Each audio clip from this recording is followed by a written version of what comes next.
কোরআন থেকে বর্ণনা দেওয়া হয়, কোরআনের তাফসীর করা হয়। কান দুটো খরগোশের কানের মতে খাড়া করে মনোযোগ দিয়ে ওই আলোচনা শোনো আর একেবারে চুপচাপ থাকো, তাহলে তোমাদের উপর রহমত নাজিল করবে কে? তাহলে কোরআন আমাদের জন্য সুসংবাদ আমরা পেলাম। আবার কোরআন আমাদের জন্য রহমত, mercy, blessings and the bounties from our Lord, এটাও পেলাম। এরপরে আল্লাহ বললেন হুদা। কোরআন আমাদেরকে হেদায়েত দেয়। কি দেয়? কোরআনে সব কিছু আছে। কোরআনে ইতিহাসের কথা আছে, তাই বলে কি এটা ইতিহাসের বই? কোরআনে সমাজ বিজ্ঞানের কথা আছে, তাই বলে এটা সমাজ বিজ্ঞানের বই? কোরআনে নবীদের অনেক মজার মজার গল্প আছে, তাই বলে এটা কি গল্পের বই? কোরআনে বিজ্ঞানেরও কথা আছে, তাই বলে কি এটা বিজ্ঞানের বই? না, এটা হেদায়েতের বই। এটা কিসের বই? The Holi Quran Leeds the way, পথ দেখায়। The Holi Quran guides us to the right sense of direction, কোন দিকে যেতে হবে এটা দেখায়। এটা হুদাল্লিল মুত্তাকিন, এটা মুত্তাকিনদের জন্য পথ প্রদর্শনকারী। তো আজকের এই মাহফিলের শুরুতে যে মেসেজটা আপনাদের কাছে ড্রপ করতে চাই সেটা হচ্ছে কোরআন এটা হেদায়েতের কিতাব। এটা কিসের কিতাব? সবাই বলেন কিসের কিতাব? এটা গাইড দেয় যারা মুত্তাকি তাদেরকে।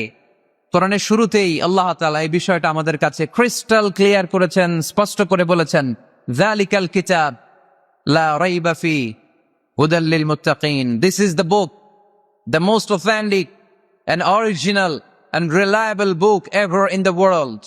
There is no doubt in it and a guidance to those who are muttaqin. এটা এমন বই যে বইয়ে কোনো ভুল নাই। এই বইয়ে কোনো ভুল আছে? আওয়াজ করে বলেন, কোরআনে কোনো ভুল আছে? কোনো সন্দেহ আছে? সংশয় আছে? হেদায়েতের কিতাব করে মুত্তাকিদের জন্য এটাকে পাঠালো কে? এজন্য রাব্বুল আলামিন বলেন, যালিকাল কিতাবু লা রাইবা ফি হুদাল লিল মুত্তাকিন। This is the book, there is no doubt in it. এটা এমন বই যেটাতে সন্দেহ নাই। এটা মুত্তাকিনদের জন্য পথ প্রদর্শনকারী। তাহলে এই কথাটা, এই মেসেজটা আজকে আমাদেরকে মুখস্থ করে নিয়ে যেতে হবে যে কোরআন হেদায়েতের কিতাব। এটা কিসের কিতাব? পথ দেখায়, সত্যের পথ, কল্যাণের পথ, জান্নাতের পথ। ইয়াহদি লিল্লাতি হিয়া আকওয়াম, যে পথটা খুব সুদৃঢ়, খুব মজবুত। কোরআনের এই পথে ডানে বায়ে কোনো মোড় নাই, কোনো ইউটার্ন নাই, কোনো চৌমুহনী নাই, স্ট্রেট ফরওয়ার্ড। এই রাস্তায় যদি দুনিয়ায় আমরা চলতে শুরু করি, এই রাস্তা শেষ হয়ে যাবে জান্নাতুল ফেরদাউসের ভেতরে। আওয়াজ করে পড়ি সুবহানাল্লাহ। এজন্য এই কোরআন থেকে আমাদেরকে হেদায়েত নিতে হবে। এই কোরআন থেকে আমাদেরকে গাইডেন্স নিতে হবে। আমাদের জীবনের চলার পথে যেখানেই আমরা সমস্যায় পড়ব, এই কোরআন থেকে আমাদের গাইডেন্স, হেদায়াত, পথ প্রদর্শন যেটা আল্লাহ তাআলা আমাদের জন্য দিয়েছে সেটা আমাদেরকে গ্রহণ করতে হবে। কারণ এই কিতাব এমন কিতাব যেটা মানুষকে অন্ধকারচ্ছন্ন একটা পথ থেকে আলোর পথ দেখায়, ঠিক কিনা? বামপন্থীদেরকে ডানপন্থী বানায়, ঠিক কিনা? রাব্বুল আলামিন বলেন, আলিফ লাম রা, কিতাবুন আনজালনাহু ইলাইকা লিতুখরিজান নাসা মিনাল যুলুমাতি ইলান নূর। Muhammad, I've revealed this book in order to lead the mankind out of darkness into the light. অন্ধকারাচ্ছন্ন মানুষগুলোকে অন্ধকার থেকে বের করে টেনে এনে আলোর পথে উঠিয়ে দেওয়ার জন্য এই কোরআনকে পাঠিয়েছে কে? তাহলে আমরা বুঝলাম এটা বিজ্ঞানের কিতাব নয়, যদিও বিজ্ঞান নিয়ে কোরআন কথা বলেছে। এটা ইতিহাসের বই নয়, যদিও অনেক ইতিহাস কোরআনে আছে। এটা গল্পের বই নয়, যদিও নবীদের গল্প পাওয়া যায় এই কিতাবে। এটা হেদায়েতের কিতাব। কিসের কিতাব? আরো জোরে বলতে হবে, কিসের কিতাব?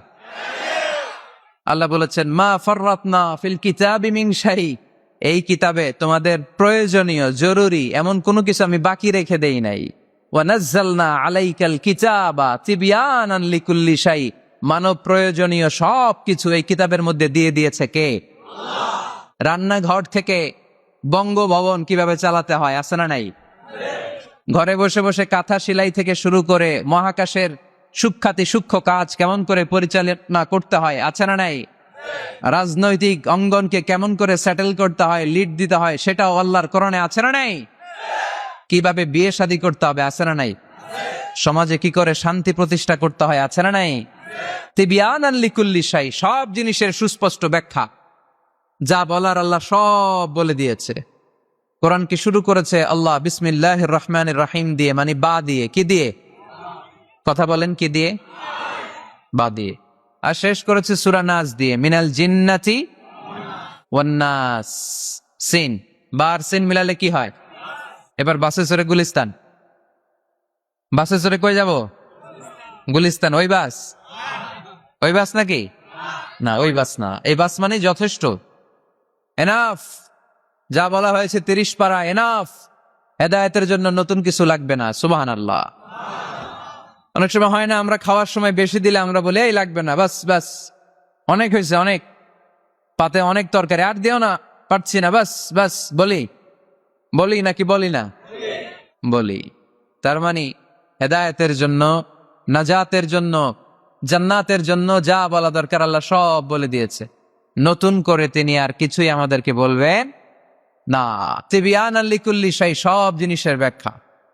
তো সেই হিসেবে বিজ্ঞানের কথাও কোরআনে আছে, ঠিক কিনা? আজকে আমরা এটা প্রমাণ করার চেষ্টা করব যে কোরআন আর বিজ্ঞানে কি কি সামঞ্জস্য আছে, মিল আছে কোথায়। What is the similarities between science and Quran? কিছু কিছু জায়গায় অমিল থাকতে পারে, কিছু কিছু জায়গায় অমিল থাকতে পারে। সেক্ষেত্রে সায়েন্সকে ওয়েট করতে হবে, সায়েন্সকে অপেক্ষা করতে হবে। নতুন ইনভেনশন, ডিসকভারিজ কি আসে, they shouldn't jump to the conclusion. Science should wait unless they get their latest discoveries and invention. তাদের নতুন নতুন আবিষ্কারের জন্য অপেক্ষা করতে হবে, কারণ সায়েন্স প্রতিদিনই ইমপ্রুভ করে, ডেভেলপ করে। আজকে একটা পাইছে, কালকে আরেকটা পায়। আগে বলতো সূর্য ঘোরে, পৃথিবী ঘোরে না। এরপর বলতে শুরু করলো পৃথিবী ঘোরে, সূর্য ঘোরে না। এখন বলে সবই ঘুরে। এখন কি বলে? সবই ঘুরে। কিন্তু ১৫০০ বছর আগে আল্লাহ বলে দিয়েছেন ওয়া কুল্লুম ফি ফালাকিন ইয়াসবাহুন, মহাকাশে যা আছে সবকিছুই ঘুরে বেড়াচ্ছে। চিল্লায় পড়ে আল্লাহু আকবার। এজন্য the science shouldn't jump to the conclusion that the Quranic information is wrong. কোরআনের তথ্য ভুল, এই কথা বলে যেন সায়েন্স ভুল না করে। কারণ সায়েন্সের অনেক কিছুই এখনো আবিষ্কার হয়ে সারে নাই। একটা সময় চিকিৎসা বিজ্ঞানীরা বলতো ক্যান্সারের নাই কোনো অ্যান্সার, কিন্তু এখন আবার বলতেছে না, ক্যান্সারেরও অ্যান্সার খুঁজে পাওয়া যাচ্ছে, ঠিক কিনা? তাহলে বোঝা গেল সায়েন্সের সবচেয়ে ফাইনাল থিওরি হচ্ছে যে সায়েন্সের কোনো থিওরি ফাইনাল না। কথা বোঝেন নাই বোধহয়? সায়েন্সের ফাইনাল থিওরি হচ্ছে যে সায়েন্সের কোনো থিওরি ফাইনাল না। আর কোরআনের ফাইনাল থিওরি হচ্ছে যে কোরআন যেটাই বলেছে সেটাই ফাইনাল। চিল্লায় বলো ঠিক কিনা? যা শুনিয়েছে আমাদেরকে সবটাই ফাইনাল। তো এই জন্য কি কি মিল আছে, এরকম সাদৃশ্য অনেক খুঁজে পাওয়া যায়। আমি কয়েকটা বিষয় নিয়ে একটু তোমাদেরকে বোঝানোর চেষ্টা করব যে এগুলোতে মিল খুঁজে পাওয়া যায়। যেমন কসমোলজির নাম তোমরা শুনেছ, কসমোলজির নাম শুনেছ না? সৃষ্টি তত্ত্ব, মহাবিশ্ব কি করে সৃষ্টি হলো, সায়েন্স যা বলেছে কোরআন তাই বলেছে। সুবহানাল্লাহ পড়ি। এমব্রয়োলজি, যেটা নিয়ে আমার ছোটখাটো কিছু গবেষণা কর্ম আছে। ভ্রূণ তত্ত্ব, মায়ের পেটে বাচ্চা কিভাবে ডেভেলপ করে, কোরআন যা বলেছে সায়েন্স তাই বলেছে।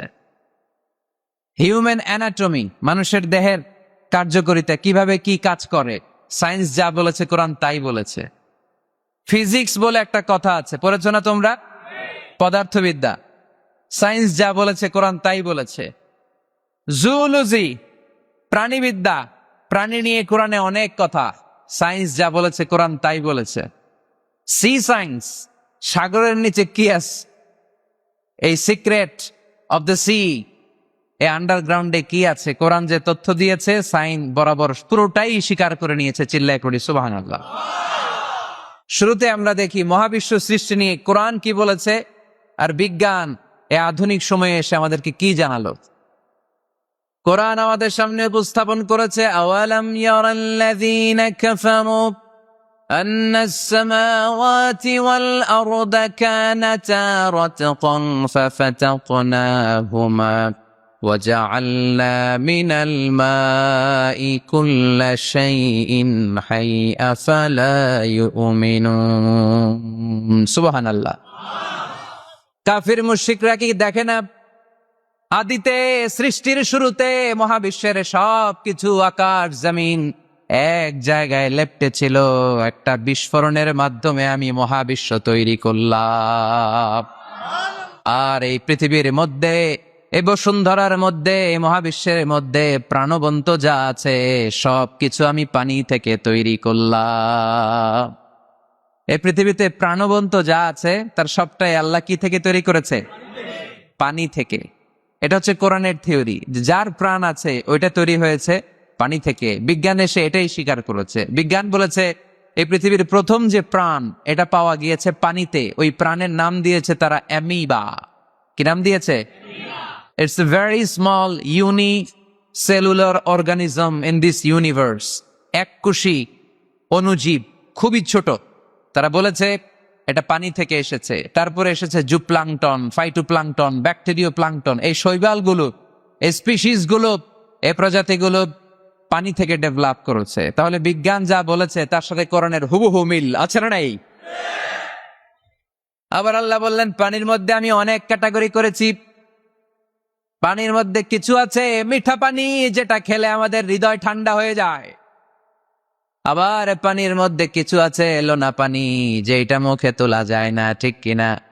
হাদা আযবুন ফুরাত ওয়া হাদা মিলহুন উজাজ। একটা লোনা পানি, একটা মিঠা পানি, দুই সাগরের পানি দুই দিক দিয়ে বয়ে যায়, মাঝখানে অদৃশ্য দেয়াল দিয়ে দিল কে? মারাজাল বাহরাইনি ইয়ালতাকিয়ান বাইনাহুমা বারযাখুন লা ইয়াবগিয়ান فبأي آلاء ربكما تكذبان। লোনা পানির সাগর, মিঠা পানির সাগর বয়ে যায়, মাঝখানে অদৃশ্য দেয়াল, একটা পানি আরেকটার সাথে মিশে না, ঠিক কিনা? এই দৃশ্য দেখছেন আপনারা? কোথায় দেখেছেন? চাঁদপুর,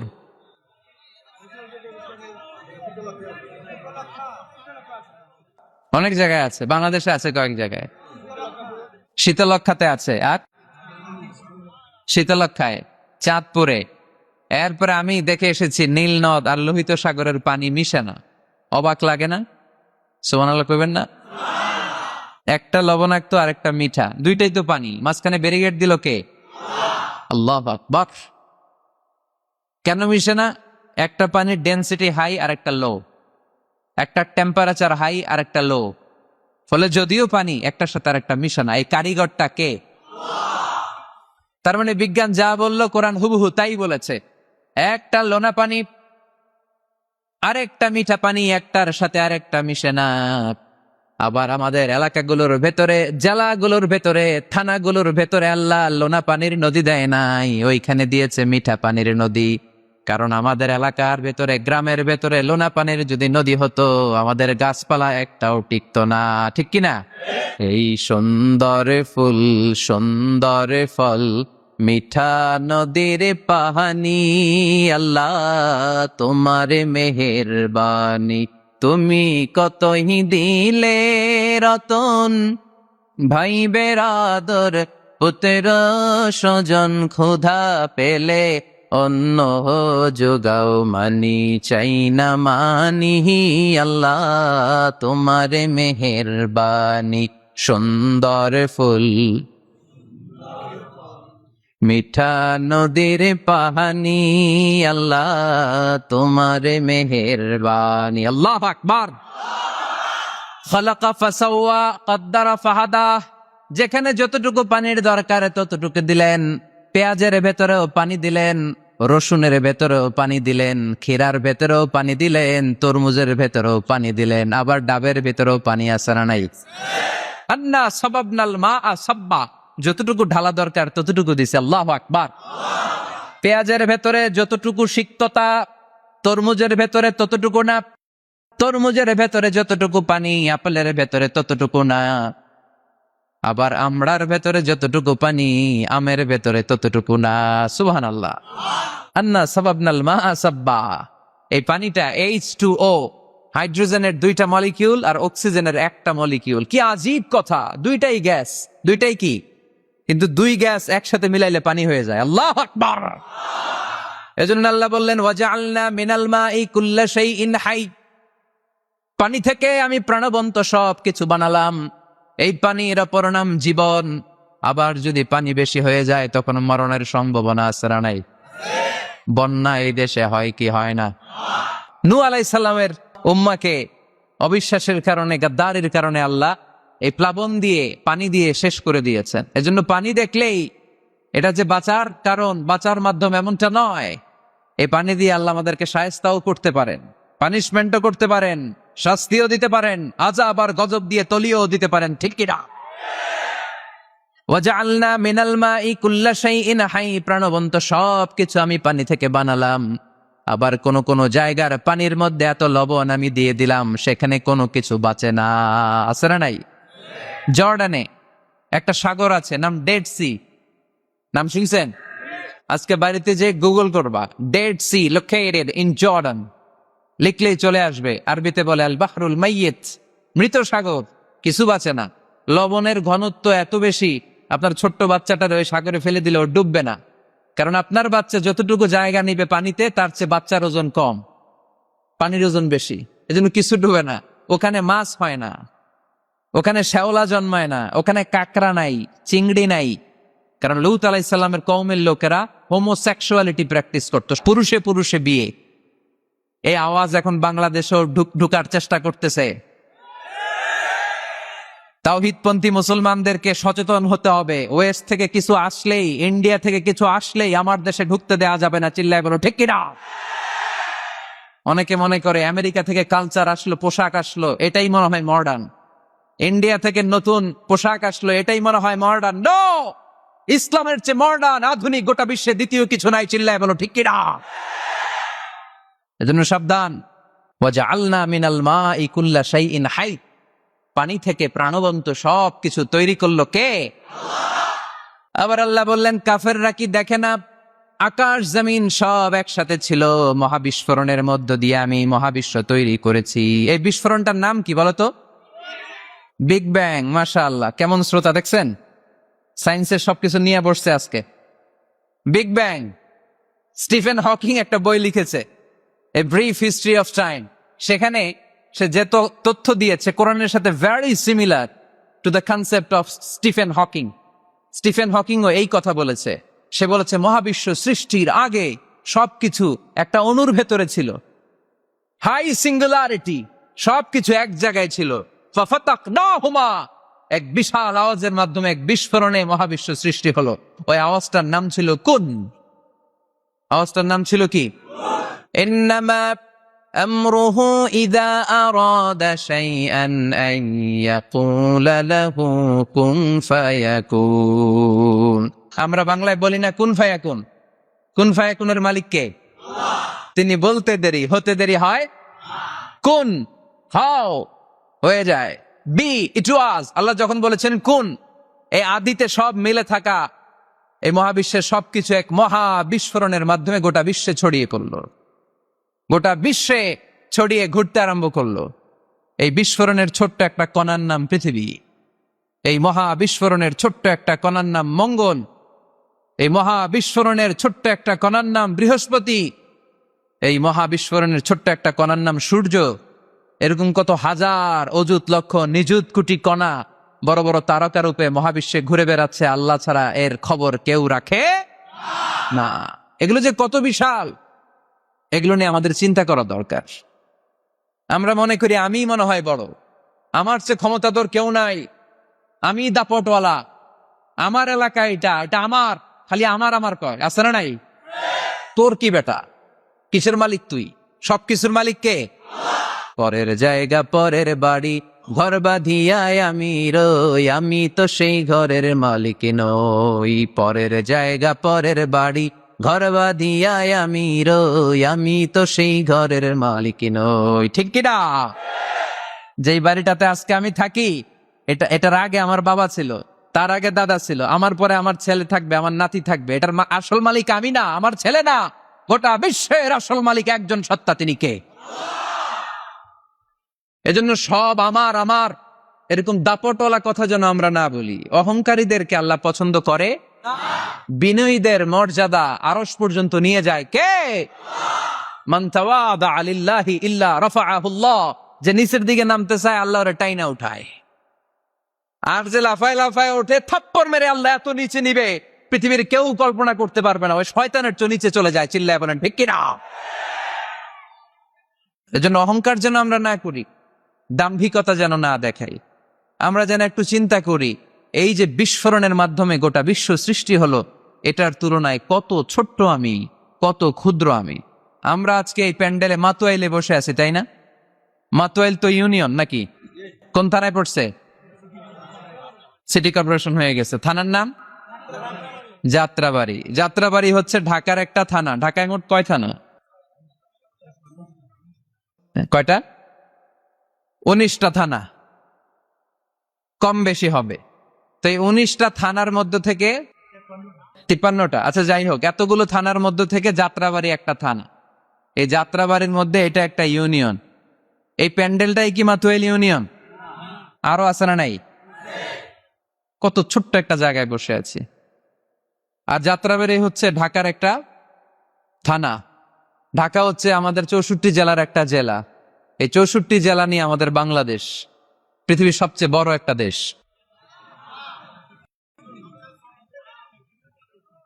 কি বলেন? কত ছোট জানেন? ওয়ার্ল্ড ম্যাপে আমাদের বাংলাদেশ লেখার জায়গাটাও নেই। BA পরে ইন্ডিয়ার উপরে, NG পরে বাংলাদেশের উপরে, LADESS আবার ইন্ডিয়ার উপরে। এত ছোট। আমাদের প্রতিবেশী দেশ ভারত আমাদের চেয়ে অনেক গুণ বড়। রাশিয়া প্রায় 100 গুণ বড়। তাহলে কত বড় বড় দেশ আছে। এরকম 200টা দেশ নিয়ে আমাদের এই বসুন্ধরা, আমাদের এই পৃথিবী। আবার এই 200টা দেশ মিলে এই পৃথিবীর 30 ভাগ, বাকি 70 ভাগ শুধু পানি। তার মানে মহাবিশ্বের সবচেয়ে বড় গ্রহের নাম পৃথিবী, তাই না? এত বড় হওয়ার পরও এটা বড় হইতে পারে নাই। পৃথিবী যে কত ছোট এটা কল্পনা করলে অবাক হতে হয়। বৃহস্পতি একটা গ্রহ আছে, আমাদের সৌরজগতের গ্রহ। আপনারা দেখবেন গুগল করলে একটার থেকে আরেকটার সাইজ কত বড়। বৃহস্পতি আমাদের চেয়ে অনেক বড়। যেই সূর্যের আলোতে সকালবেলা পৃথিবীটা আলোকিত হয়, এই সূর্যটা পৃথিবীর চেয়ে 13 লক্ষ গুণ বড়। সুবহানাল্লাহ মাহফিল শেষে কয় গুণ বড়? 13 গুণ বড়। 1300 গুণ বড়। 13,000 গুণ বড়। কয় লক্ষ? 13 লক্ষ গুণ বড়। তার মানে 13 লক্ষটা পৃথিবী সূর্যের ভেতরে রাখার জায়গা আছে না নাই? সূর্যই কি তাইলে সবচেয়ে বড়? আর উপরে যান, আরো বড় পাবেন। সূর্য হচ্ছে তারা, তাই না? স্টার। সূর্যের পরে আমাদের সবচেয়ে কাছের তারার নাম প্রক্সিমা সেন্ট্রাই। আজকে গুগল করলেই পাবেন, অনেক আছে এরকম। Alpha Centauri A, Alpha Centauri B, Betelgeuse নামে এক তারা পাওয়া যায়, ইটা ক্যারিনা নামে তারা পাওয়া যায়। যে সূর্য পৃথিবীর চেয়ে 13 লক্ষ গুণ বড়, এমন অনেক তারা আছে যেটা সূর্যের চেয়ে কয়েক হাজার কোটি গুণ বড়। তার মানে ওইটাই সবচেয়ে বড় তারা না? ওগুলোরে খেয়ে ফেলতে পারে এরকমও বড় বড় তারা মহাবিশ্বে আছে না নাই? এরকম হাজার কোটি তারা নিয়ে আমাদের গ্যালাক্সি। আমাদের গ্যালাক্সির নাম মিল্কি ওয়ে। আমাদের গ্যালাক্সি থেকে সবচেয়ে কাছের যে গ্যালাক্সি, এটার নাম হচ্ছে অ্যান্ড্রোমেডা। এরকম হাজার হাজার কোটি গ্যালাক্সি নিয়ে প্রথম আকাশের মহাশূন্য। প্রথম আকাশে এখনো যাইতে পারি নাই আপনাদেরকে নিয়ে। প্রথম আকাশের কি? মহাশূন্য। চিল্লায় বলেন প্রথম আকাশের কি? মহাশূন্য। এর অনেক অনেক অনেক উপরে প্রথম আকাশ, যেখানে কিয়ামত অবধি নাসার বিজ্ঞানীদের যাওয়া সম্ভব হবে না। প্রথম আকাশের পরে আবার দ্বিতীয় আকাশের মহাশূন্য। না জানি ওইটাতে কি আছে, না জানি ওইটার মধ্যে আল্লাহ কি সৃষ্টি করে রেখেছে। দ্বিতীয় আকাশের মহাশূন্যের পরে দ্বিতীয় আকাশ, তারপরে তৃতীয় আকাশের মহাশূন্য, তারপরে তৃতীয় আকাশ। সুবহানাল্লাহ কইবেন না? তারপরে চতুর্থ আকাশের মহাশূন্য, তারপরে চতুর্থ আকাশ। একটার চেয়ে আরেকটা কত বড়। বিষ্ণু ঈসা ইসলাম বললেন, তোমার হাতের আংটি, এই আংটি যদি সাহারা মরুভূমিতে ফেলে দাও, পুরো মরুভূমির তুলনায় তোমার আংটি যত ছোট, আল্লাহর দ্বিতীয় আসমানের তুলনায় আল্লাহর প্রথম আসমানটা ঠিক তত ছোট। তাহলে এই আসমান, এই আরশ, এই কুরসি, আমার আল্লাহর জাত ও সত্তা, এই মহাবিশ্বের তুলনায় পৃথিবীটা কতটুকু, বাংলাদেশ কতটুকু, যাত্রাবাড়ি কতটুকু, মাতুয়াইল কতটুকু, প্যান্ডেলটা কতটুকু, আর আমি না খানদান কতটুকু, কত নগণ্য আমি, কত ক্ষুদ্র আমি, কত তুচ্ছ আমি। মহাবিশ্বের তুলনায় আমি নাই, মহাবিশ্বের তুলনায় আমি নাই। এক লোক ব্যাংকে টাকা তুলতে গেছে, 5,000 টাকা। কয় টাকা? তো সিরিয়ালে দাঁড়ায় আছে, দেখে তার সামনের এক লোক 50 লাখ টাকা তুলতেছে। কয় লাখ? উনি তুলবে কয় লাখ? সামনের লোক উনি তুলবে 5,000 টাকা।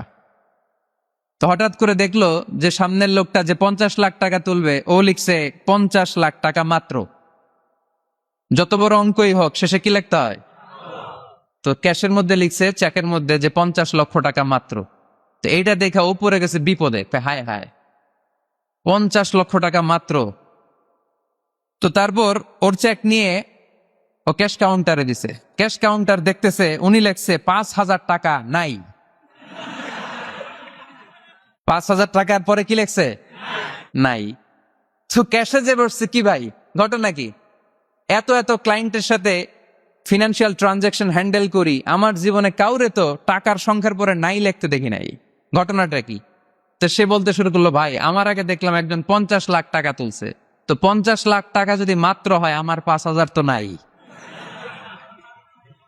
তো এই যে মহাবিশ্বের বর্ণনা যে তোমাদেরকে শোনালাম, এগুলো যদি চিন্তা করি, আমি আছি? আমি নাই, কিছুই না আমি, কত তুচ্ছ আমি, কত নগণ্য আমি। এই মহাবিশ্বকে এক মহা বিস্ফোরণের মাধ্যমে তৈরি করেছে কে? আবার আল্লাহ বললেন, ওয়াস-সামাআ বানাইনাহা বিআইদিন ওয়া ইন্না লামুসিউন। বিস্ফোরণের মাধ্যমে শুধু আকাশ সৃষ্টি করে আমি বসে থাকি নাই, এই আকাশ জমিনকে আমি আল্লাহ প্রতিনিয়ত প্রশস্ত করে দিচ্ছি। এই মহাবিশ্ব প্রশস্ত হচ্ছে, ইটস অ্যাক্সেলারেটিং, অলওয়েজ অ্যাক্সেলারেটিং। প্রশস্ত হচ্ছে, এক্সপান্ড হচ্ছে, অ্যাক্সেলারেট হচ্ছে। এটা কোরআনের কথা। কিসের কথা?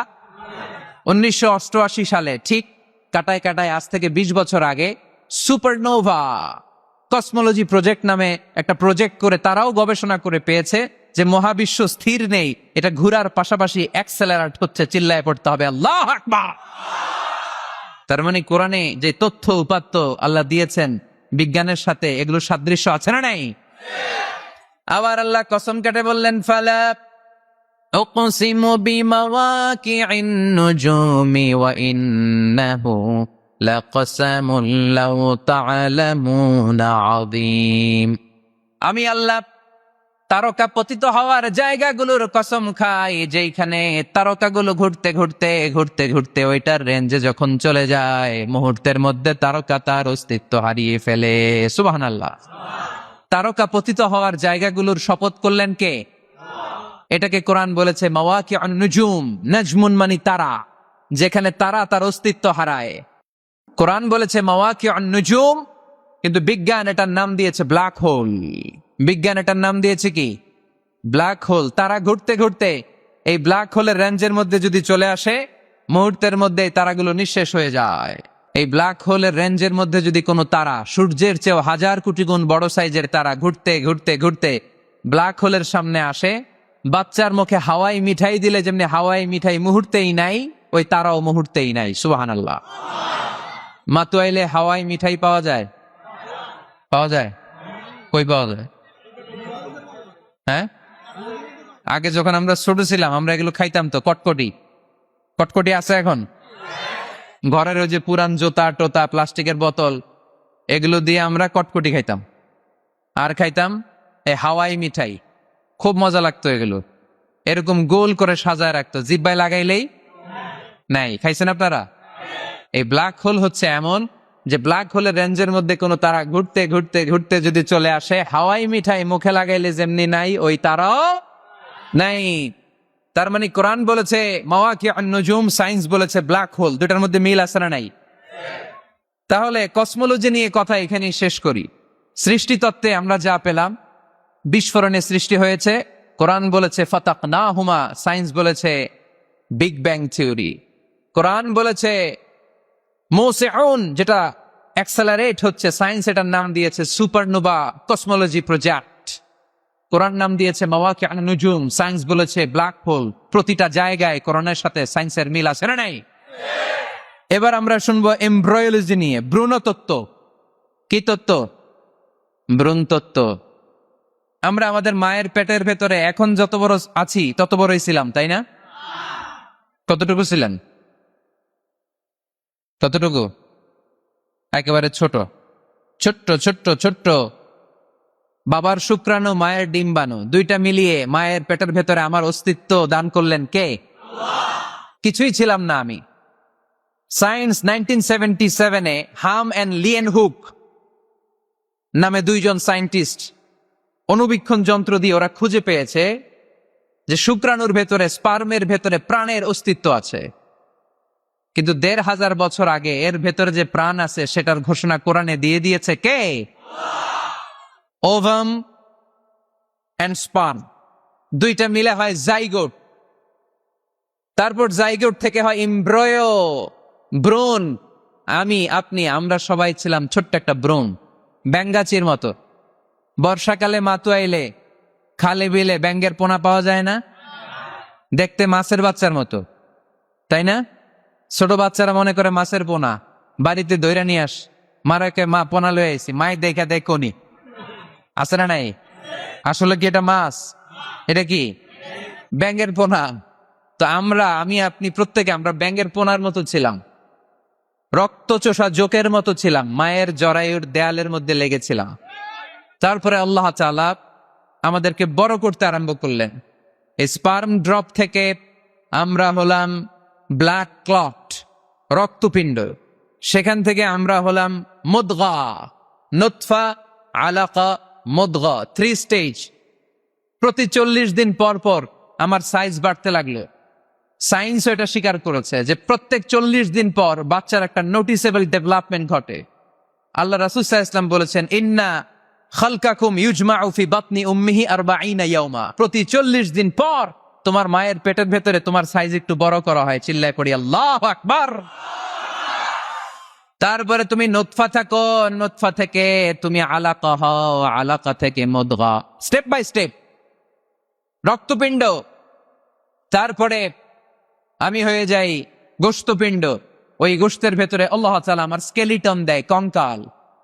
তারপরে এই কঙ্কালের চারদিক দিয়ে গোশত দিয়ে আমাকে আল্লাহ প্রস্তুত করে। সর্বশেষ এই চামড়ার লেভেল দিয়ে মায়ের পেটে আমাকে ডেকোরেটিং করে কে? ওয়ালাকাদ খালাকনাল ইনসানা মিন সুলালাতিন মিন তিন সুম্মা জাআলনাহু নুতফাতান ফি ক্বারারিম মাকিন ثم خلقنا النطفة علقة فخلقنا العلقة مضغة فخلقنا المضغة عظاما فكسونا العظام لحما ثم أنشأناه خلقا آخر فتبارك الله أحسن الخالقين. পড়েন আল্লাহু আকবার। আল্লাহ বলেন, ছোট্ট নাপাক বীর্য থেকে তোমারে তৈরি করলাম। তুমি ছিলা পানির ফোঁটা, সেখান থেকে বানালাম জমাটবদ্ধ রক্তপিণ্ড, সেখান থেকে গোশতপিণ্ড। ওই গোশতের ভেতরে তোমার কঙ্কাল আমি জুড়ে দিলাম, কঙ্কালের উপরে গোশত দিয়ে প্যাকেট পড়ালাম, সর্বশেষে চামড়া দিয়ে ডেকোরেশন করে দিলাম। ছোট্ট ছিলাম আমরা, একেবারে ছোট্ট, অনেক ছোট্ট। আস্তে আস্তে আমার হাত গজালো, আমার পা গজালো, আমার হেয়ারিং সিস্টেম চালু হলো, আমার ডাইজেস্টিভ সিস্টেম চালু হলো, আমার স্টোমাক হলো, আমার ব্লাড সার্কুলেশন শুরু হলো, আমার হার্টের 2টা পার্টিশন হলো। আল্লাহ রুহের ফুৎকার দিলেন, আমি মানুষ হয়ে দুনিয়ায় আসলাম। কোন সুবহানাল্লাহ। 2টা পার্টিশন করে দিলেন। আর এই পাম্প মেশিন আমার মায়ের পেটের ভেতরেই চালু করে দিলেন কে? এক মুহূর্তের জন্য যদি এই পাম্প মেশিনটা বন্ধ হয়ে যায়, মুহূর্তে আমার ঠুস বানায় দিবে কে? আরে মানুষ রঙিন ফানুষ, দম ফুরাইলে তবু তো ভাই কারোরই নাই একটুখানি। আরে মানুষ রঙিন ফানুষ, রঙিন ফানুষ, আরে মানুষ। আল্লাহু আকবার। দুইটা জিনিস আল্লাহ দেয়, রুহু দেয় আর ফেরেশতা দেয়। কি দেয়? রুহু দেয় আর ফেরেশতা দেয়। মানুষ যখন মরে যায় দুইটাই চলে যায়, রুহুটাও চলে যায়, ফেরেশতাও চলে যায়, ঠিক কিনা? আমাদের কাঁধে ফেরেশতা আছে না নাই? দুই কান্দে ছিল যে তোমারে দুইজনা পাহারা, তোমারে একলা থুইয়া পালাইছে তাহারা, তোমার আটকুঠুরি নয় দরজা বন্ধ এবার হলো রে হলো, মুখে আল্লাহ রসুল সবে বলো, ও মুখে আল্লাহ রসুল সবে বলো, দুয়ারে আইসাছে পালকি নায়রি গাও তো হলো রে তোলো, মুখে আল্লাহ রসুল সবে বলো, ঠিক কিনা? রুহুর ফুৎকার যখন মায়ের পেটে দিলেন, হার্টবিট চালু হয়ে গেল, অলিন্দ নিলয়। বাংলায় কি বলে? ইংরেজিতে সিস্টলিক অ্যান্ড ডায়াস্টলিক। ধপ ধপ ধপ করে আমার এই হার্টের পার্টিশন থেকে ধপ ধপ করে আমি যে পৃথিবীতে এসেছি এটা জানান দিল কে? এই প্রক্রিয়ায় আল্লাহ আমারে বানালেন। এই যে এতগুলো মাস মায়ের পেটের ভেতরে ছিলাম, পৃথিবীর কেউ আমারে খাবার দিতে পারছে? চিকিৎসা করতে পারছে? যেই কবিরাজ আমারে খাবার দিলেন, অক্সিজেন দিলেন, ওই কবিরাজের নাম কি? আল্লাহ। 7 মাস আল্লাহ বললেন ফি যুলুমাতিন সালাস, 3টা প্যাকেটের ভিতরে তুমি ছিলা। কোরআন বলে কয়টা প্যাকেট? জোরে বলেন, সবাই বলেন কয়টা?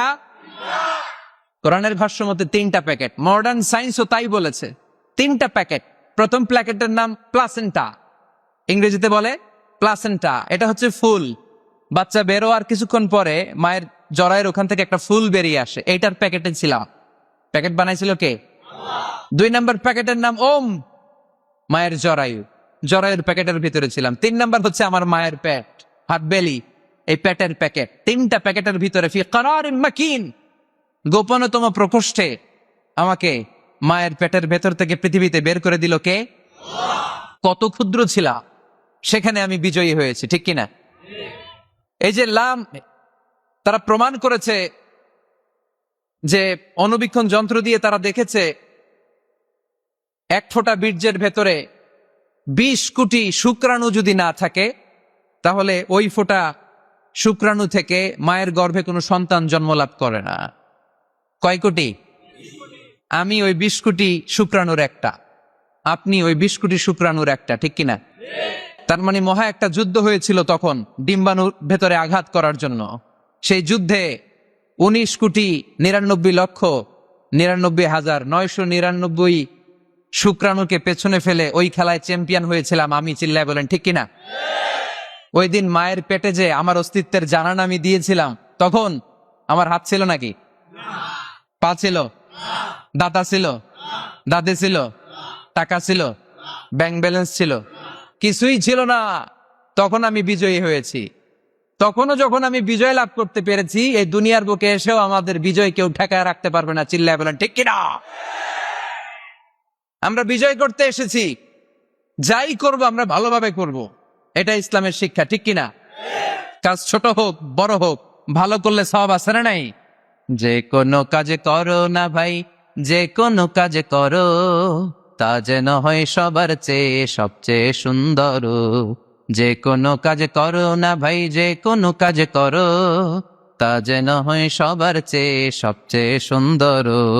হোক না সেটা পড়া লেখা, রঙের ভাষায় ছবি আঁকা, হোক না সেটা সামান্য কাজ কিংবা মহত্তর, তা যেন হয় সবার চেয়ে সবচেয়ে সুন্দর। আলহামদুলিল্লাহ পড়ে। কাজ ছোট হোক কিংবা বড় হোক, এটা ভালো করে করতে বলছে কে? ভালো করে করলে ওই কাজে বরকত দিবে কে? কাজে কোনো লজ্জা আছে? শ্রমে কোনো লজ্জা আছে? চাকরি ব্যবসায় কোনো লজ্জা আছে? লজ্জা অলসতায়। লজ্জা কিসে? মাতোয়াইলের ছেলেরা মনে থাকবে, কাজে লজ্জা পাওয়া যাবে। Never under estimate any job, big or small. ছোট হোক বড় হোক, কোনো চাকরিকে নাক ছিটকানো যাবে না। কাজ করে বেঁচে থাকতে হবে, এটাই ইসলামের শিক্ষা, ঠিক কিনা? তাহলে এই এমব্রায়োলজির এই সংক্ষিপ্ত পরিসরের যে আলোচনা, এটাতে আমরা বুঝলাম সায়েন্স যা বলেছে তার সবটুকুন কোরআনের সাথে মিল আছে না নাই? কোনো অমিল আছে? যদি কোনো অমিল তারা খুঁজে পায়, দে হ্যাভ টু ওয়েট। সায়েন্সের কি করতে হবে? অপেক্ষা করতে হবে, কারণ শুরুতে যা বলেছে এটা মনে রাখতে হবে কিন্তু, কারণ সায়েন্সের মূল থিওরি, সায়েন্সের কোনো থিওরি ফাইনাল না। আর কোরআনের মূল থিওরি, কোরআন যাই বলেছে তার সবটাই ফাইনাল। চিল্লায় বলো ঠিক কিনা? এবার দেখি হিউম্যান অ্যানাটমি নিয়ে কোরআন আমাদেরকে কি শুনিয়েছে। কোরআন আমাদেরকে শুনিয়েছে যে আমাদের দেহের প্রতিটা অঙ্গের ব্লু প্রিন্ট আল্লাহর কাছে আমাদের যে আমলনামা সেখানে আছে না নাই? আয়াহসাবুল ইনসানু আল্লান নাজমা'a 'ইযামা বালা কাদিরিনা আলা আন নুসাউইয়া বানানা। কোরআন আমাদেরকে বলল, রাব্বুল আলামিন ইরশাদ করেছেন, মানুষ কি মনে করেছে নাকি কিয়ামতের দিন তাকে জমিন থেকে উঠাতে আমি আল্লাহর কষ্ট হয়ে যাবে? না না, শুধু তাকে উঠানোটাই আমার জন্য ব্যাপার না, তাকে তো আমি উঠাবো তার হাতের আঙ্গুলের ফিঙ্গার প্রিন্ট গুলো সহ উঠাবো। সুবহানাল্লাহ। নুসাউইয়া বানানা, বানান মানে আঙ্গুলের টিপ, এটার ইংরেজিতে কি বলে?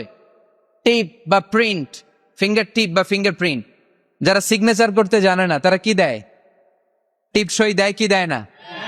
1880 সালের আগে মানুষ জানতোই না এখানে যে টিপ আছে একটা, আমার এই আঙ্গুলের ফিঙ্গার প্রিন্টের সাথে এইটা মিলে না, এটার সাথে এটা মিলে না, এটার সাথে এটা না, এটার সাথে এটা না, এটার সাথে আবার এটা মিলে না, হাতের গুলার সাথে আবার পায়ের গুলা মিলে না।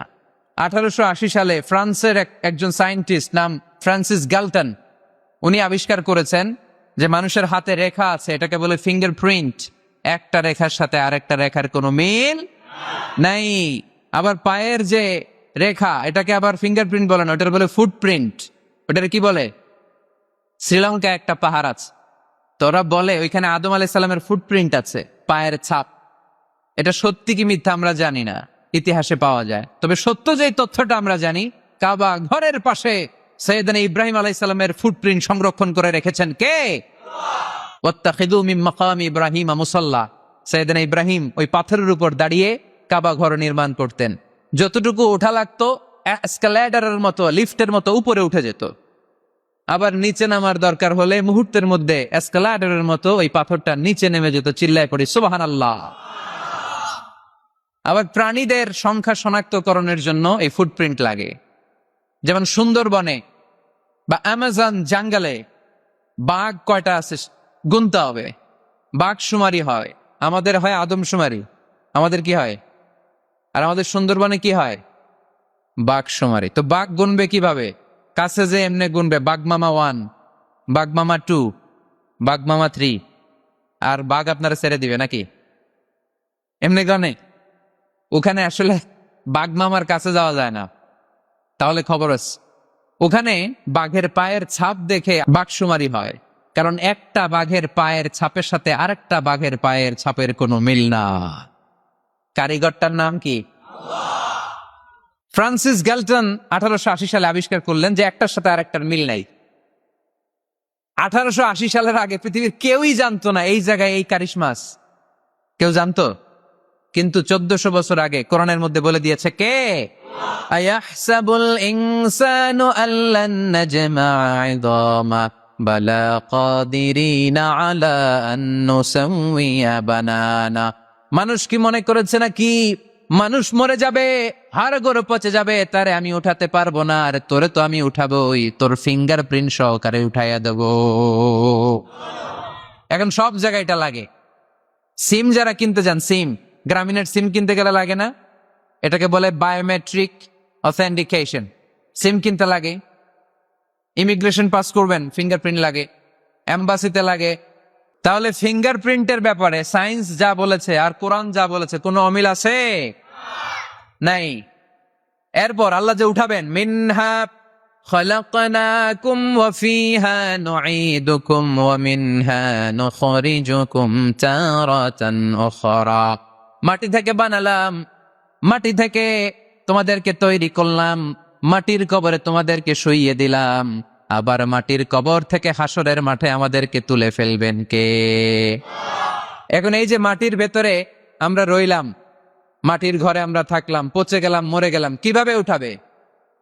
আল্লাহ রাসূল সাল্লাল্লাহু আলাইহি ওয়াসাল্লাম বললেন কিভাবে তোমাদেরকে উঠাবে শোনো। মজার ঘটনা, খেয়াল করে শোনেন। আল্লাহ রাসূল সাল্লাল্লাহু আলাইহি ওয়াসাল্লাম বললেন, সহিহ মুসলিমের বর্ণনা, ইন্না ফিল জাসাদি আযমান লা তাআকুলুহুল আরদু আবাদান ওয়া মিনহু ইউরাক্কাবুল খালকু কুল্লুহু ইয়াউমাল কিয়ামা। আল্লাহ রাসূল বললেন, নিশ্চয়ই প্রত্যেক মানুষের, প্রত্যেক প্রাণীর দেহের মধ্যে একটা ছোট হাড় আছে। কি আছে? হাড় বা হাড্ডি। লা তাআকুলুহুল আরদু আবাদা, মাটি কখনো এই হাড্ডিটারে খেতে পারে না। ওয়া মিনহু ইউরাক্কাবুল খালকু কুল্লুহু ইয়াউমাল কিয়ামা, কিয়ামতের দিন ওই হাড্ডিকে বেসিক ধরে সবগুলো মানুষকে দাঁড় করায় দিবে কে? সাহাবারা জিজ্ঞেস করলেন, আইয়ু আযমিন ইয়া রাসূলুল্লাহ, ও আল্লাহর হাবিব, ওই হাড্ডিটার নাম কি? আমাদের জানতে বড় মনে চায়। বিশ্বনবী বললেন, হাড্ডিটার নাম হলো আজবুয জানাব। আজবুয জানাব ইংরেজিতে বলে কক্সিক্স। ইংরেজিতে কি বলে? ডাক্তার হবা কে কে? হাত তোলো। ডাক্তার হতে চাও দেখি কে কে? মাতোয়েলের ছেলেরা, এদিকে ডাক্তার নাই, তাহলে ডাক্তার হবা কারা কারা দেখি? মাশাআল্লাহ, মাশাআল্লাহ। আল্লাহ তোমাদেরকে বড় ডাক্তার হওয়ার তৌফিক দান করুক। হাত নামাও। আজকে বাসায় যে লিখবা কক্সিক্স, এই কক্সিক্স এটাকে আরবিতে বলে সহিহ মুসলিম শরীফের হাদিস আজবুয জানাব। আমাদের যে শির দ্বারা আছে না নাই, এটারে বলে মেরুদণ্ড, ডাক্তারি ভাষায় স্পাইনাল কর্ড। এই স্পাইনাল কর্ডের একেবারে নিচে ট্রায়াঙ্গেল, ত্রিভুজ আকৃতির 3 কোণার একটা ছোট্ট হাড্ডি আছে। কয় কোণা? 3 কোণা। এটা প্রাণীরও আছে, আমাদেরও আছে। হিন্দুরা যখন শ্মশানে মানুষ পোড়ায়, গোশত, হাড্ডি, রক্ত সব পুড়ে যায়, কিন্তু ওই ট্রায়াঙ্গেল কক্সিক্স পুড়ে না। আমাদেরকে কবরস্থানে যখন শুইয়ে দেয়া হয়, আমাদের হাত পা মাটিতে খেয়ে ফেলে, সব জীর্ণ শীর্ণ হয়ে যায়, পচে যায়, গলে যায়, কিন্তু শিরদাঁড়ার নিচে ট্রায়াঙ্গেল, ত্রিভুজ আকৃতির যে হাড্ডির কণা, যেটার নাম কক্সিক্স, ওইটা কখনো পচে? কিয়ামতের দিন ওই কক্সিক্স থেকে, ওইটাকে বেসিক অফ দ্য বেসিক্স ধরে আমাদেরকে উঠায় দিবে কে? এজন্য আল্লাহ বললেন, মিনহা খালাকনাকুম ওয়া ফিহা নুঈদুকুম ওয়া মিনহা নুখরিজুকুম তারাতান উখরা। মাটি থেকে বানালাম, মাটির কবরে শুইয়ে দিলাম, আবার মাটির কবর থেকে তোমাদেরকে দাঁড় করাবে কে? তাহলে আজবুয জানাব কোরআনের ভাষা, হাদিসের ভাষা, বিজ্ঞানের ভাষা হচ্ছে কক্সিক্স। মিল আছে না নাই? চিল্লায় বলতে হবে, মিল আছে না নাই? কি কষ্ট হচ্ছে আপনাদের? আরো 2-1 মিনিট শুনবেন? শুনবেন? শুনবেন? তাহলে তাকবীর পড়েন, লিল্লাহে তাকবীর, লিল্লাহে তাকবীর, লিল্লাহে তাকবীর। তাহলে হিউম্যান অ্যানাটমি নিয়ে আমরা সায়েন্সের ভাষ্য আর কোরআনের ভাষ্য যা শুনেছি, মিল আছে না নাই? এবার আমরা ফিজিক্স নিয়ে শুনবো। ফিজিক্স মানে কি? পদার্থবিদ্যা। পদার্থের অনেক গুরুত্বপূর্ণ একটা এলিমেন্ট হচ্ছে লোহা। লোহা চিনি আমরা। এই মাইকে লোহা আছে না নাই? লোহা ছাড়া মাইক বানানো যায়, বাড়ি বানানো যায়, গাড়ি বানানো যায়, ক্যামেরা বানানো যায়, মোবাইল বানানো যায়, প্লেন বানানো যায়, কম্পিউটার বানানো যায়। লোহা ছাড়া কিছুই হয় না, ঠিক কিনা? যেহেতু লোহা ছাড়া কিছুই হয় না, এই জন্য লোহার নামে আল্লাহ কোরআন একটা সূরাই দিয়ে দিলেন। সুবহানাল্লাহ বাড়িতে গিয়ে বললেন। ওই সূরাটার নাম আরো জোরে, মাশাআল্লাহ, আল হাদিদ। আল্লাহ বললেন, ওয়া আলান্না লাহুল হাদিদ, ও দাউদ, তোমার জন্য লোহারে আমি নরম বানিয়ে দিলাম। ফিহি বাসুন শাদীদ ওয়া মানাফিউ লিন-নাস ওয়া আনজালনাল হাদিদা ফিহি বাসুন শাদীদ ওয়া মানাফিউ লিন-নাস। আমি লোহাকে আকাশ থেকে নাজিল করলাম, লোহার ভেতরে রয়েছে অনেক শক্তি। মানাফিউ লিন-নাস, মানুষের জন্য উপকার। এই লোহা দিয়ে নানান ধরনের জিনিস বানানোর কৌশল আমাদেরকে শিখালো কে? ওয়া আনজালনাল হাদিদ, লোহাকে আমি নাজিল করেছি। এই আয়াত থেকে বোঝা গেল লোহা পৃথিবীর উপাদান না। চাচা, ওয়া আনজালনাল হাদিদ, লোহাকে আমি নাজিল করেছি। আকাশ থেকে বৃষ্টি নাজিল করে কে? এই কোরআনকে নাজিল করছে কে? নাজিল কি উপরের থেকে হয় না নিচ থেকে? তার মানে ওয়া আনজালনাল হাদিদ, লোহাকেও আল্লাহ এইভাবে নাজিল করছে। কোরআন যেমনি উপর থেকে নিচে, ফ্রম আপ টু ডাউন, বৃষ্টি যেমনি উপর থেকে নিচে, তেমনি লোহাকেও উপর থেকে নিচে নাজিল করেছে কে?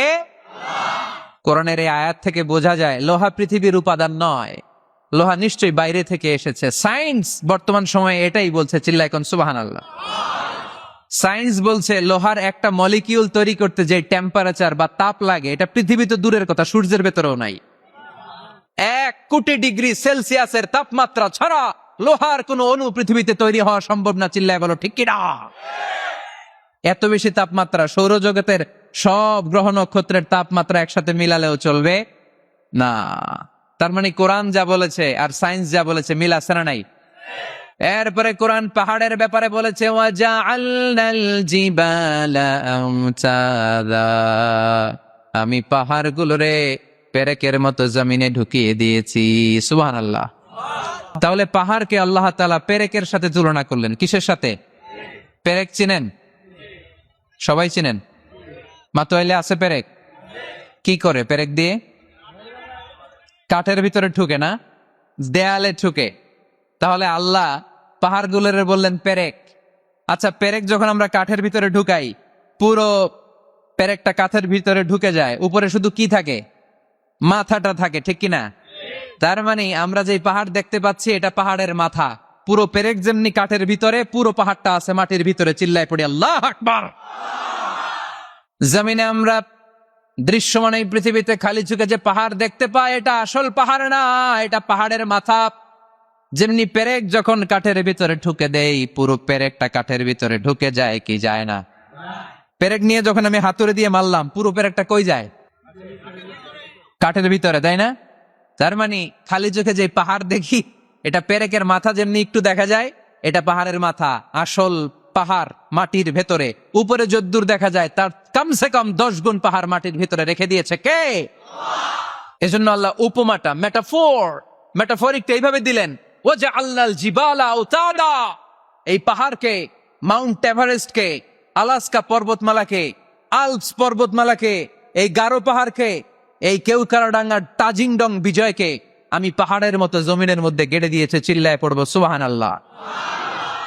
আবার আল্লাহ বললেন, ওয়ামিনাল জিবালি জুদাদুম বিদু ওয়া হুমরুম মুখতালিফুন আলওয়ানুহা ওয়া গরাবিবু সুদ। পাহাড়ের মধ্যে কোন পাহাড় আমি বানিয়েছি ধবধবে শুভ্র সাদা, কোন পাহাড় আমি বানিয়েছি রক্তিম লাল, কোন পাহাড় আমি বানিয়েছি কুচকুচে কালো। 3 কালারের পাহাড়। কয় কালারের? মৌলিকভাবে ধবধবে শুভ্র সাদা পাহাড়, অথবা রক্তিম লাল পাহাড়, অথবা কুচকুচে কালো পাহাড়। আপনি পৃথিবীর পাহাড়গুলো নিয়ে যদি গবেষণা করেন, বিভিন্ন রঙের পাহাড় আপনি দেখবেন। আমি তো পৃথিবীর অনেক জায়গায় পাহাড় দেখেছি। মিশরে আমি তুর পাহাড়ের চূড়ায় উঠেছি। ওখানে যেখানে মুসা আলাইহিস সালামের কাছে আল্লাহ নূরের তাজাল্লি দিয়ে ফোকাস করেছেন, পাহাড়টার নাম তুর পাহাড়। 2 বার আমি উঠেছি এটার চূড়ায়। উঠতে আমার অনেক কষ্ট হয়েছে। ওখানে উঠে ফজরের সালাত পড়ে আমি খেয়াল করে দেখলাম তুর পাহাড়ের আশেপাশের পাহাড়গুলো কোনোটা খয়েরি, কোনোটা কালো, কোনোটা লাল, কোনোটা ধূসর। আল্লাহু আকবার। এক এক পাহাড়কে এক এক রং দিয়ে তৈরি করলো কে? পৃথিবীতে চায়না নামে একটা দেশ আছে না? চায়না একটা শহর আছে গানজু। কি নাম? আজকে যে গুগল করবা, the গানজু city located in China. চায়নাতে অবস্থিত গানজু শহরে একটা পাহাড় আছে। এই পাহাড়ের নাম রেইনবো মাউন্টেন। কি নাম? মানে রংধনুর পাহাড়। রংধনুর কয় রং? সবাই কন, আরো জোরে। 7 রং না? আমরা ছোটবেলায় মুখস্থ করতাম, বেনিয়া সহকলা, বেনিয়া সহকলা। এই 7 রঙের পাহাড় ওখানে দেখা যায়। এক জায়গায় 7 রঙের পাহাড়। সুবহানাল্লাহ কইতে পারলেন না? মজা করে বানালো কে? সুনানে তিরমিজি আর মুস্তাদরাকে হাকিম, মুসনাদে আহমদ ইবনে হাম্বলের হাদিস। আল্লাহ যখন পৃথিবী বানালেন, এই পৃথিবীটা ঘোরার পাশাপাশি কাঁপাকাঁপি শুরু করে দিল। এই পৃথিবীর কাঁপাকাঁপি বন্ধ করার জন্য রব্বুল আলামিন পৃথিবীর মধ্যে পাহাড় গেড়ে দিলেন। 7টা tectonic plate, 7 tectonic plates creates the mountain range on earth. 7টা টেকটনিক প্লেট আল্লাহ দিলেন। পৃথিবী সৃষ্টি করার পরে পৃথিবী কাঁপে। আল্লাহ পাথর দিয়ে পেরেক মারলেন, পৃথিবী আর কাঁপে না। সুবহানাল্লাহ কোন? ফেরেশতারা দেখে তো অবাক। ফেরেশতারা বলে, আল্লাহ পাহাড়ের এত শক্তি, পাহাড় গেড়ে দিলেন পৃথিবীতে, আর পৃথিবী কাঁপে না। হাল মিন খালকিকা আশাদ্দু মিনাল জিবাল। আল্লাহ আপনার সৃষ্টির মধ্যে পাহাড়ের চেয়ে শক্তিশালী কি কিছু আছে? আল্লাহ বললেন, নাআম, আছে। আল হাদিদ, লোহা। লোহা পাহাড়ের চেয়ে শক্তিশালী, কারণ লোহা পাহাড়ে মারলে পাহাড় ভেঙে যায়, ঠিক কিনা? ফেরেশতারা আরো অবাক, লোহা এত শক্তিশালী? হাল মিন খালকিকা আশাদ্দু মিনাল হাদিদ। আল্লাহ, তাহলে লোহার চেয়ে শক্তিশালী মনে হয় কিছু নাই? আছে। আল্লাহ বললেন নাম আছে, আন্নার আগুন, কারণ আগুনের মধ্যে লোহা ফেলে দিলে লোহা গলে যায়, ঠিক কিনা? ফেরেশতারা তো আরো অবাক। ফেরেশতারা বলে তাই নাকি? আগুন এত শক্তিশালী, তো হালমিন খালকিকা আসাদ্দ মিনান নার, আল্লাহ আপনার সৃষ্টিতে আগুনের চেয়েও শক্তিশালী কিছু আছে? আল্লাহ বলে আছে, আলমা পানি, কারণ আগুনের মধ্যে পানি ঢাললে আগুন পাওয়া যায়। ফেরেশতারা তো এবার আরো অবাক, পানি এত শক্তিশালী, ওই পানি গট গট গট গট করে আমরা খাই, এত শক্তিশালী আল্লাহ। হালমিন খালকিকা আসাদ্দু মিনাল মা, আপনার সৃষ্টিকুলের মধ্যে পানির চাইতেও শক্তিশালী কি কিছু আছে? আল্লাহ বলে আছে। সেটা আবার কি? আল্লাহ বলে আর রিহ, বাতাস। বাতাস যখন সাগরের পানির মধ্যে উচ্ছ্বাস মারে তখন এটা জলোচ্ছ্বাস হয়ে যায়, ঠিক কিনা? বাতাসের ধাক্কায় পানি জলোচ্ছ্বাস হয়ে এক জায়গা থেকে আরেক জায়গায় যায়। আল্লাহ বললেন পানির চাইতেও শক্তিশালী সৃষ্টি আমার আছে, ওইটার নাম বাতাস। ফেরেশতারা অবাক হয়ে আবার জিজ্ঞেস করে, আল্লাহ আপনার সৃষ্টিকুলের মধ্যে বাতাসের চাইতেও শক্তিশালী কিছু আছে কিনা বলেন। আল্লাহ বললেন আছে, বাতাসের চাইতেও শক্তিশালী হলো আমার আশরাফুল মাখলুকাত মানুষ। মানুষ শক্তিশালী, ওই মানুষ যে মানুষ গোপনে দান করে। গোপনে আল্লাকা সিররুন ইনদাল্লাহ বাইনাকা আনতা ওয়া বাইনাল্লাহ, আল্লাকা সাদাকাতুন তাখফা লা ইয়ালামুহা ইল্লাল্লাহ, আল্লাকা সিররুন ইনদাল্লাহ বাইনাকা আনতা ওয়া বাইনাল্লাহ, আল্লাকা সাদাকাতুন তাখফা লা ইয়ালামুহা ইল্লাল্লাহ। পড়তে হবে আল্লাহু আকবার। গোপন দান যিনি করে তিনি সবচাইতে শক্তিশালী, ঠিক কিনা? এজন্য মাতুয়াইলের ভাইয়েরা গোপন দান করতে রাজি আছেন নাকি? অমুক ভাই বিশিষ্ট সমাজ সেবক 2 লক্ষ টাকা, বলেন মারহাবা। এইভাবে দান করবেন? মারহাবা করলেও আসি, না কইলেও আসি, ঠিক কিনা? মারহাবা যদি বলে দেন, সমস্যা নাই। মারহাবা না বললেও দিবেন। তাহলে খুশি কে? বেশি খুশি হয় যখন লুকায় লুকায় দেন, নাম না জানায় দেন। ওই দান আল্লাহ এমন ভাবে কবুল করে, ওই দানের কারণে 7 শ্রেণীর ব্যক্তিকে আল্লাহ আরশের নিচে ছায়া দিবে। যেদিন কোনো ছায়া পাওয়া যাবে না, ওই দিন ওই ব্যক্তিকে আল্লাহ টেনে আরশের ছায়ার নিচে বসিয়ে দিবে। তাহলে কোরআন পাহাড়ের কথা যা বলেছে, বিজ্ঞানে ওই কথা আছে না নাই? এরপর কোরআন বলেছে আলাম তারা আন্নাল্লাহা ইউসজি সাহাবান সুম্মা ইউআল্লিফু বাইনাহু সুম্মা ইয়াজআলুহু রুকামান ফাতারাল ওয়াদকা ইয়াখরুজু মিন খিলালিহি, আল্লাহ সাগরের পানিগুলোরে তারায় মেঘ বানায়, আকাশে নেয়, বৃষ্টি নাজিল করে। এটাকে বলে সায়েন্স, এটার নাম দিয়েছে ওয়াটার সাইকেল বা হাইড্রোলজিক্যাল সাইকেল। এটাই আল্লাহ কোরআনে এইভাবে বলেছে, আলাম তারা আন্নাল্লাহা ইউসজি সাহাবা, তোমরা কি দেখো না সূর্যের তাপে বাষ্প হয়ে গ্যাস হয়ে পানিগুলো উপরে ওঠে। যারা বিমান দিয়ে ফ্লাই করেন তারা বিমানের জানলার পাশে সিট পেলে দেখেন নাই কিভাবে মেঘমালাগুলো বিমানের সাথে খেলা করে? এগুলো তৈরি করছে কে? তার মানে কোরআন যা বলল বিজ্ঞান তাই বলে।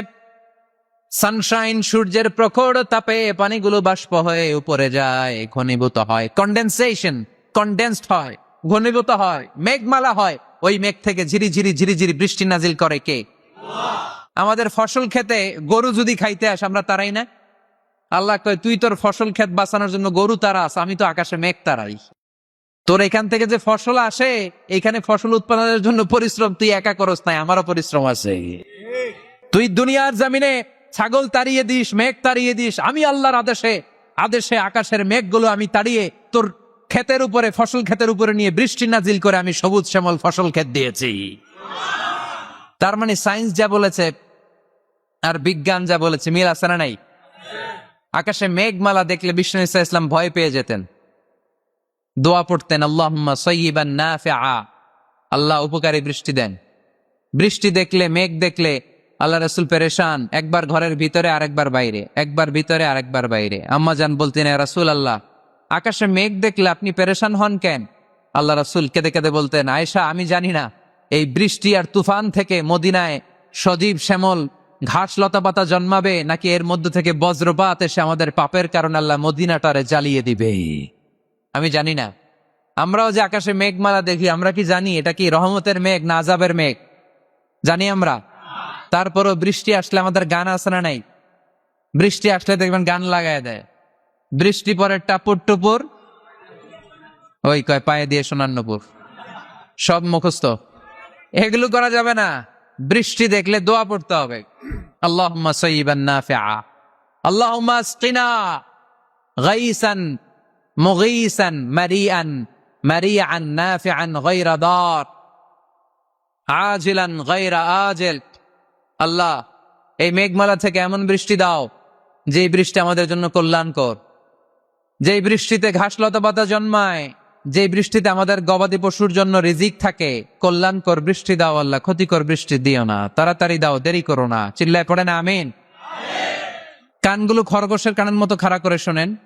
আল্লাহর হাবিব বললেন, মুস্তাদরাকে হাকিমের হাদিস, সিনতান লা তুরাদ্দান, দুই দোয়া আল্লাহ কখনো ফিরিয়ে দেন না। কয় দোয়া?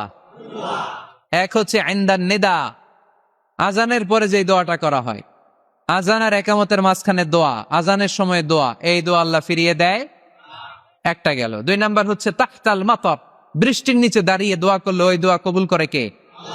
আর আমরা বৃষ্টির নিচে দাঁড়িয়ে আঁকা বাঁকা মেঠো পথে কোনরূপসী হেঁটে যায়, আছে না নাই? বৃষ্টি আসলে আমরা ভাবুক হয়ে যাই, দরজা জানলা বন্ধ করে দিয়ে অনেকে গান বাজনা ছেড়ে দেয়, হিন্দি গান লাগায় দেয়, কোথায় কি করতে হবে ওইটাও জানে না।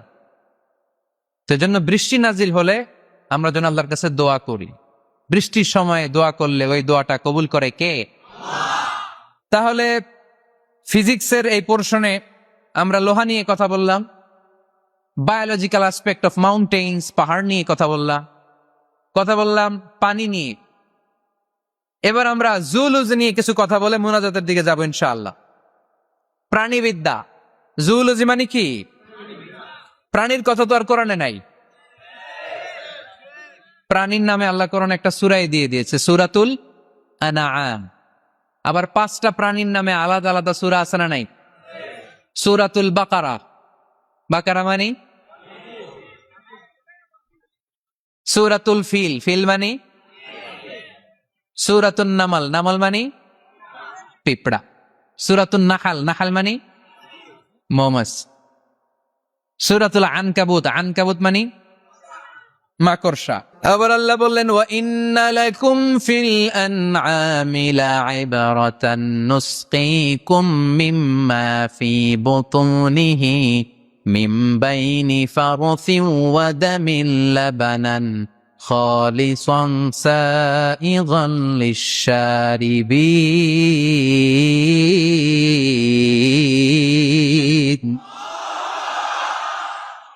প্রাণীর পেটের ভেতর থেকে আমি তোমাদের জন্য একটা লিকুইড পদার্থ বের করি, মিম্বাইনি ফারসিন ওয়া দামিল লাবানা, এই লিকুইড পানিটা গোবর আর রক্তের মাঝখান দিয়ে আমি বের করি, কিন্তু এই পানিটার মধ্যে গোবরও মিশে না, রক্তও মিশে না। সুবহানাল্লাহ। লাবানান খালিসান, এটার নাম ফ্রেশ মিল্ক, এটার নাম সাইগান লিশ-শারিবিন, খেতে খুব সুস্বাদু। সুবহানাল্লাহ পড়েন। মা তো এলে গরু গাভী পালেন নাকি আপনারা? কারা কারা পালেন দেখি? ছাগল পালেন কারা কারা?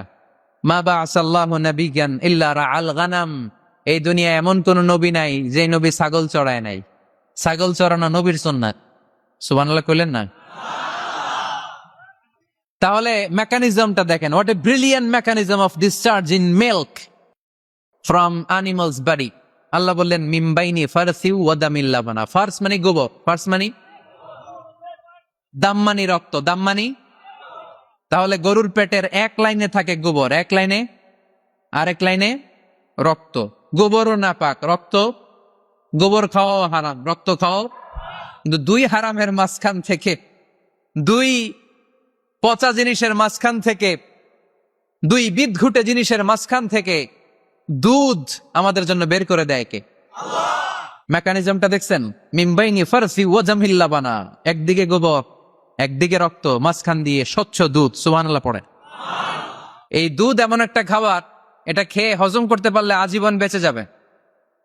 নিউট্রিশনের যে ইনগ্রেডিয়েন্টস আছে 6টা, পুষ্টি উপাদান 6টাই আছে দুধে।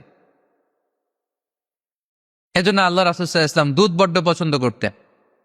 আর বলতেন আলাইকুম বি আলবানিল বাকার, তোমরা গরুর দুধ খেও, ফাইন্নাহা তুরাম্মু মিনাল আশজার, কেননা গরুর দুধ এটা ঘাস লতা পাতার নির্যাস। গরু কি খায়? ফাস্ট ফুড খায় না? গরু বার্গার খায় না? ফ্রেঞ্চ ফ্রাইজ খায় না? টিক্কা খায় না? চিকেন কাবাব? গরু কি খায়? এই ঘাস খাবেন, মানে শাকসবজি খাবেন। গরু ঘাস খায়, এজন্য গরুর পেট থেকে দুধ বের করে দেয় কে? আলাইকুম বি আলবানিল বাকার, তোমরা গরুর দুধ খেও।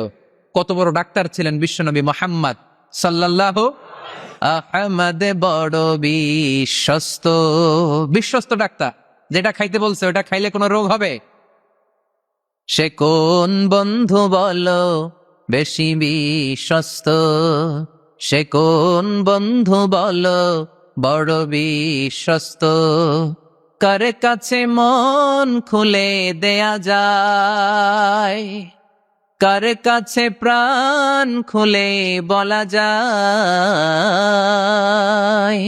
হওয়া যায় অতি আশ্বস্ত, তার নাম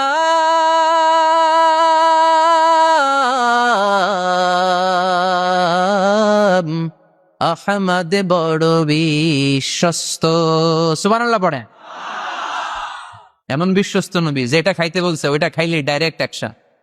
কালিজিরা খেতে বলতেন, মধু খেতে বলতেন, লাউ খেতেন। লাউ খেলে পেট যত ঠান্ডা থাকে পৃথিবীর কোনো খাবার এত ঠান্ডা হয় না পেট, ঠিক কিনা? এজন্য বিশ্বনবী বলছেন আলাইকুম বি আলবানিল বাকার, গরুর দুধ খাবা, ফাইন্নাহা তুরাম্মু মিনাল আশজার, কেননা ঘাস পাতা খেয়ে গরুর ভেতরে আল্লাহ ঘাস পাতার মাধ্যমে দুধ বানায়। আবার বিশ্বনবী বললেন মেরাজের রাতে জিব্রাইল 3টা মগ এনে আমার হাতে দিয়েছিল। এক মগের মধ্যে ছিল পানি, আরেক মগের মধ্যে ছিল মদ, আরেকটা মগের মধ্যে ছিল দুধ। 3টা দিয়ে আমার টেস্টিং শুরু করে দিছে, টেস্টিং করতেছে। বিশ্বনবী ধরেন তো কোনটা ধরবেন? বিশ্বনবী দুধেরটা ধরলেন। কোন? সুবহানাল্লাহ। সাইয়েদনা জিব্রাইল বললেন আখাস্তাল ফিতরা, নবী আপনি যেমন ধরছেন তেমন, আপনি যেমন, আপনার স্বভাব যেমন নিয়েছেনও তেমন। এজন্য দুধ খাবেন, বাচ্চাদেরকে দুধ খাওয়াবেন।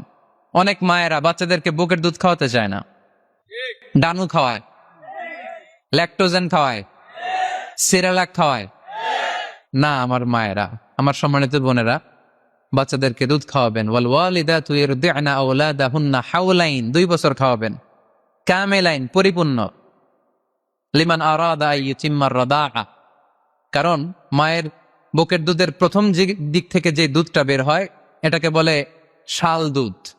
এই শাল দুধের মধ্যে অনেক ন্যাচারাল ভ্যাকসিন আছে।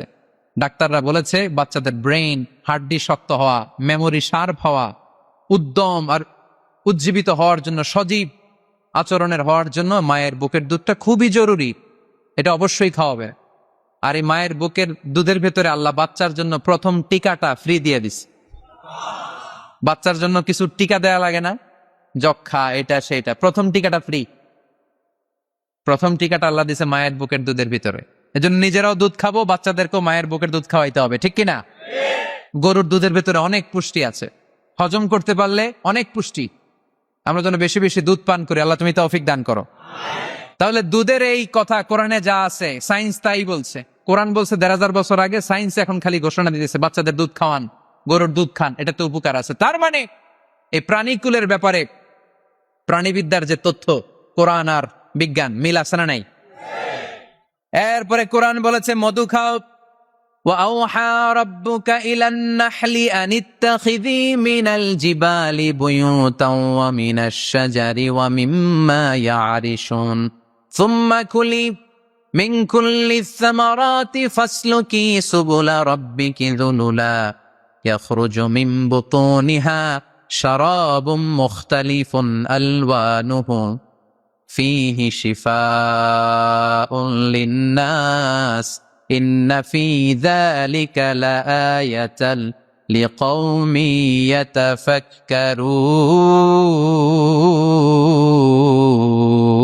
يتفكرون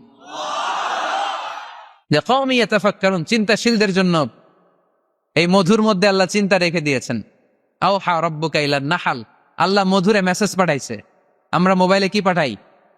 এই মেসেজ আমার মোবাইলে আসে, আমার বন্ধু আমারে পাঠাইলে আরেক জায়গায় যায়, শুধু আমিই জানবো। মৌমাছির আল্লাহ যেটা পাঠাইছে এটা মৌমাছি বুঝতে পেরেছে। আনিত্তাখিদি, আল্লাহ অর্ডার করার সময় নারী মৌমাছিকে বলেছে, এটা মুয়ান্নাসের সিগা। আপনারা যারা আরবি জানেন, আলেম ওলামা ইকরাম যারা এসেছেন তারা জানেন ইত্তাখিজ এটা মুযাক্কার, পুরুষের জন্য। ইত্তাখিদি মুয়ান্নাস, নারীদের জন্য। আল্লাহ মৌমাছিকে যখন বলেছেন মৌচাকের বাসা বাঁধো, তখন আল্লাহ পুরুষ মৌমাছিরে বলে নাই, বলছে নারী মৌমাছিকে। কোন মৌমাছিকে?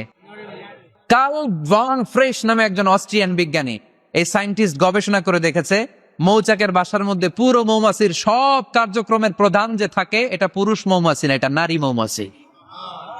সুবহানাল্লাহ, এত আসতে। অস্ট্রিয়ান এই সায়েন্টিস্ট একটা বই লিখেছে, দ্য ডান্সিং বিজ, কিভাবে ফাসলুকি সুবুলা রব্বিকি জুলুলা। এইখানে মৌচাক আর মধু আনতে যায় 5 মাইল দূরে, এরপরে আবার এই রাস্তাটা চিনে মৌমাছি যে আসে ওর রাস্তা চিনায় দেয় কে? আল্লাহ সিক্রেট মেসেজ দিয়ে বললেন ইত্তাখিদি, ঘর বানাও। আওহা রাব্বুকা ইলান নাহলি আন ইত্তাখিদি বাইতা, উপরে ঘর বানাও, মিনাল জিবালি বুয়ুতা, পাহাড়ে বানাও, গাছের মগ ডালে বানাও, যাতে পোলাপানরা ঢিল মালতে না পারে। কাছাকাছি নিচু জায়গায় মৌচাকের বাসা হলে পোলাপানরা কি করে? মধ্যে খাওয়ার জন্য ঢিল মারে না? আল্লাহ দেখেন কিভাবে সিক্রেট মেসেজ দিল যে নিচে তুমি তোমার মৌচাকটা করো না, উপরে বানাও। আর আমার দেখা পথ অনুযায়ী তুমি মধু নিয়ে আসো, এটাকে বলে ফ্লাওয়ার নেক্টার, পুষ্পরস।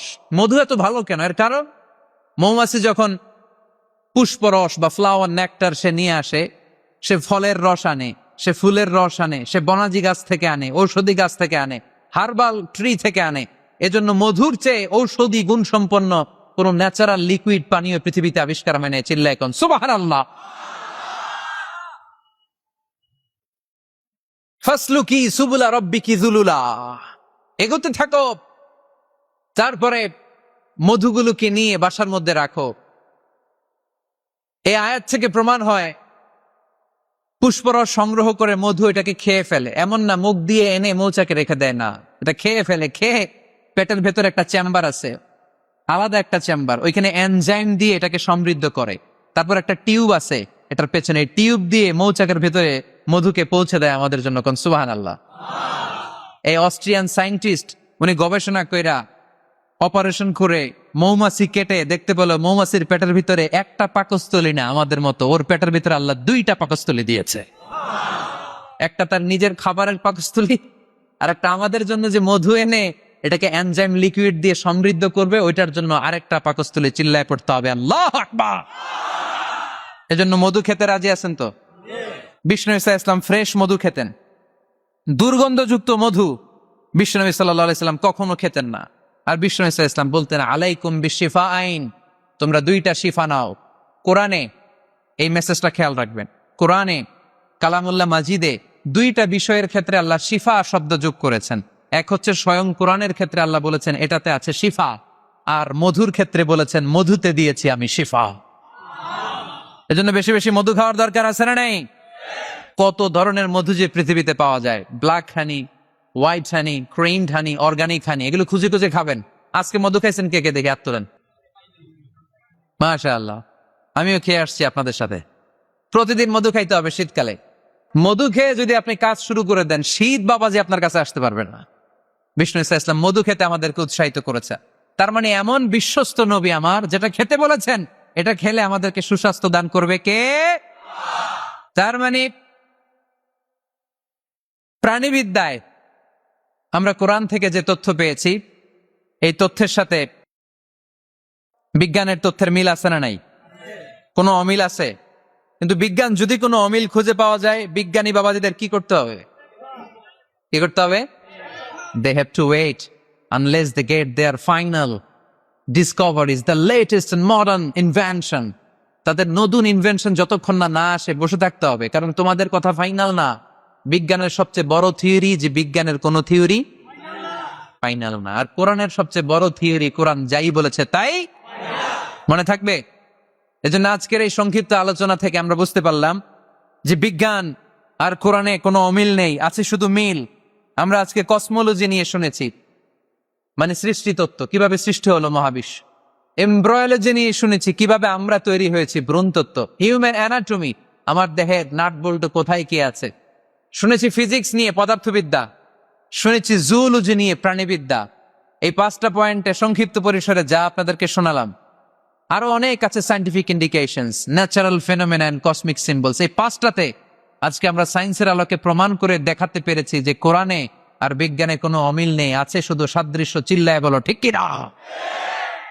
এজন্য কোনো কিছু যদি বিজ্ঞানী ভাইয়েরা অমিল পান, ওয়েট, বসেন, রিল্যাক্স, চা খান, ঠান্ডা মাথায় চিন্তা করেন, আরো গবেষণা করেন, যে এটা অমিল পাইছেন, গবেষণা বেশি বেশি করলে ওইটাও মিল পেয়ে যাবেন, ঠিক কিনা? এজন্য বিজ্ঞানের আবিষ্কার যত বাড়বে, কোরআন বোঝা ততই সহজ হবে। বিজ্ঞান যত আগাবে, ততই কোরআনের দিকে সেজদায় লুটিয়ে পড়বে। চিল্লায় বলে ঠিক কিনা?